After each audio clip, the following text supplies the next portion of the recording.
Bem-vindos a mais um episódio de Maturidade de Ásia.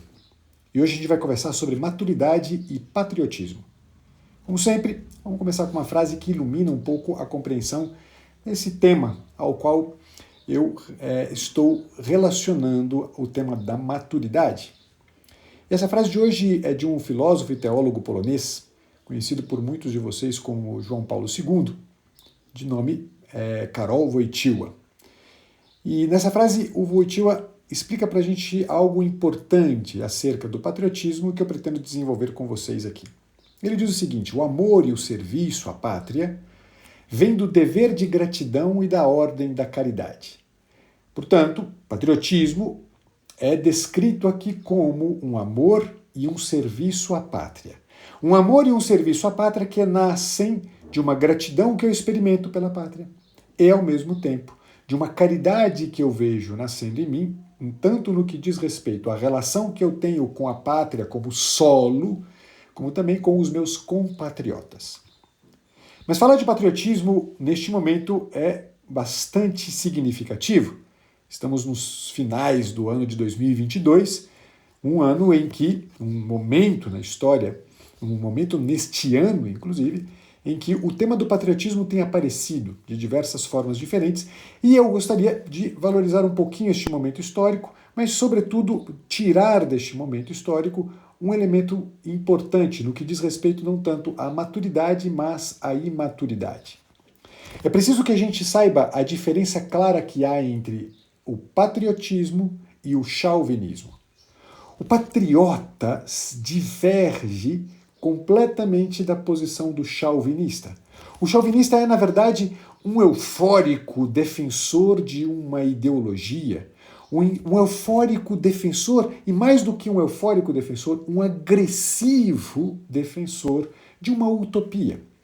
Ele, no fundo, ele despreza a pátria, e tudo o que ele tem como motivação para agir é, no fundo, um conjunto de ideias que ele carrega como sendo verdades últimas e absolutamente impossíveis de serem combatidas.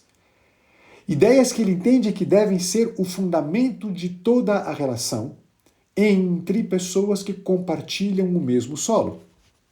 O chauvinista, no fundo, ele é um extremista.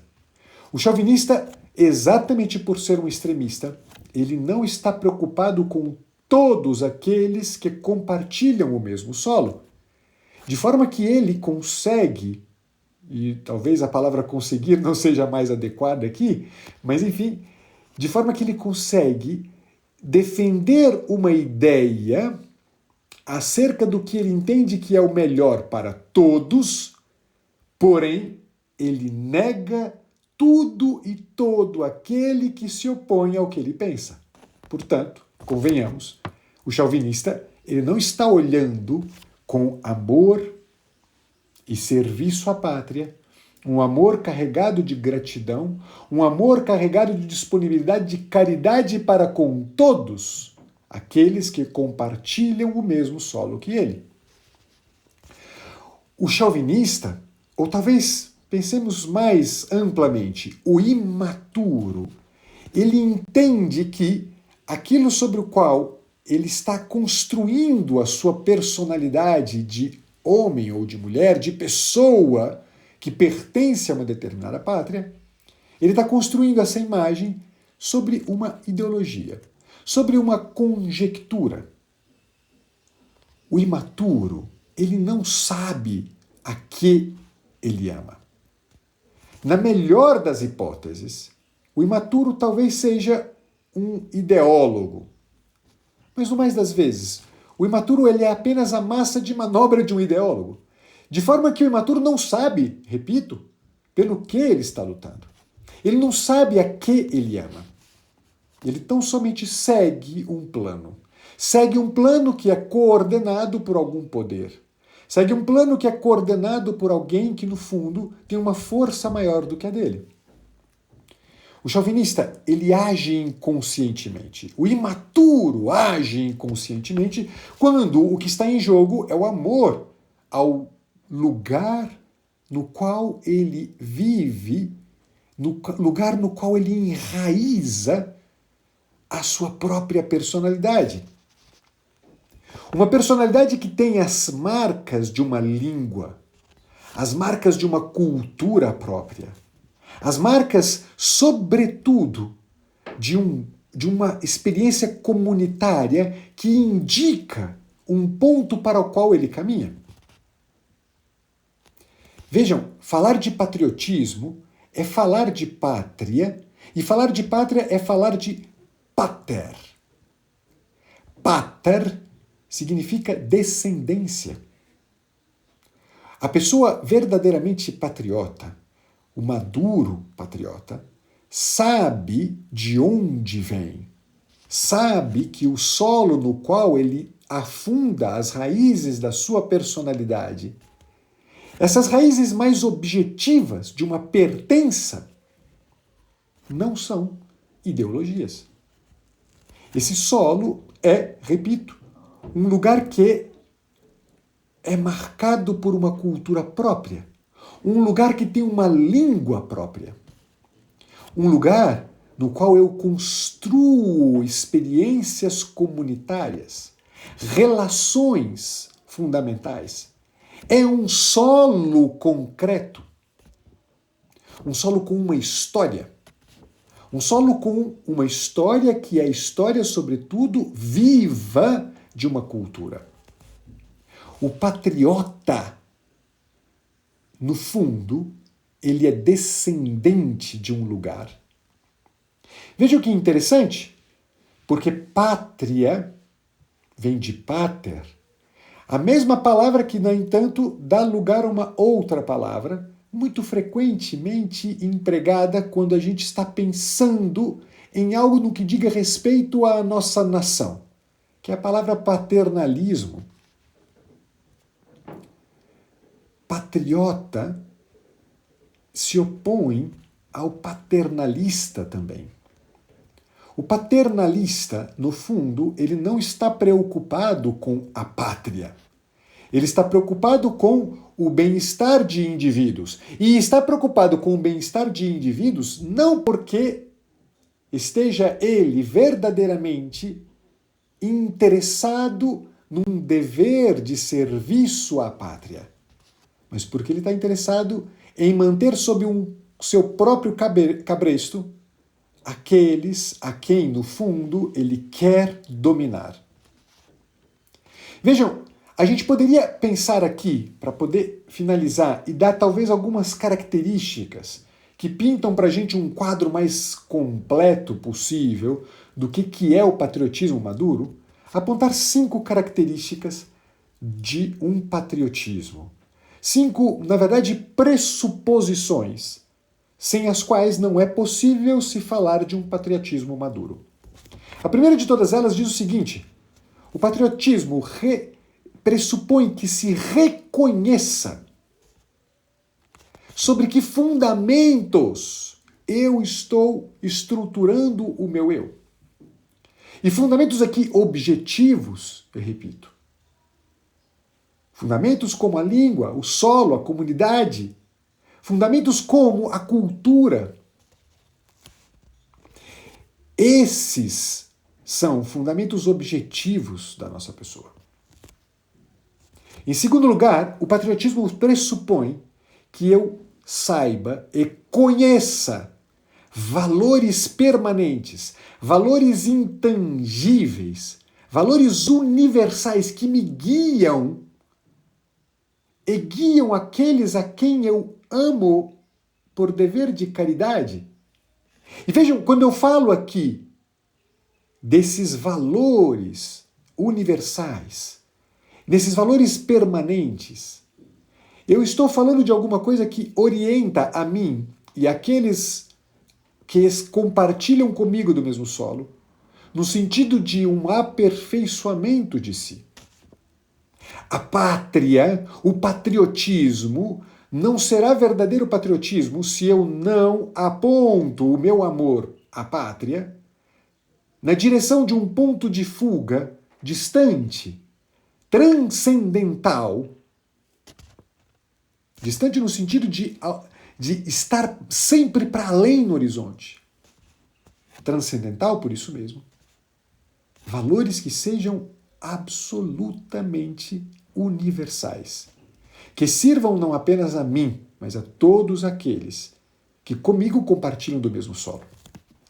Em terceiro lugar, o patriotismo pressupõe que se tenha uma grande lucidez na compreensão desses valores.